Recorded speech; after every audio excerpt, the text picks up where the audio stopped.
大家好，我是发箍小姐姐。虽然有点懒，但是喜欢美食呀。一个人的时候也要好好吃饭哟。今天分享一个好吃的懒人焖饭。将胡萝卜切丁，土豆也切成小块状，瘦肉切块切丝儿都可以。电饭锅预热，烘干锅内水分。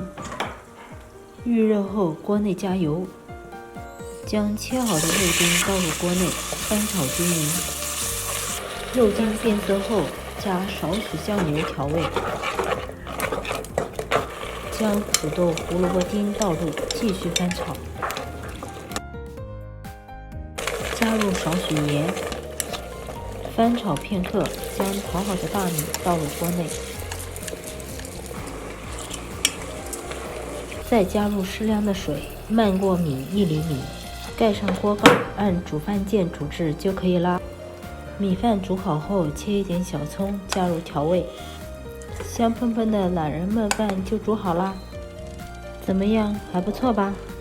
这么好吃，必须来一大碗。喜欢吃的可以试一试哟，记得关注发箍小姐姐。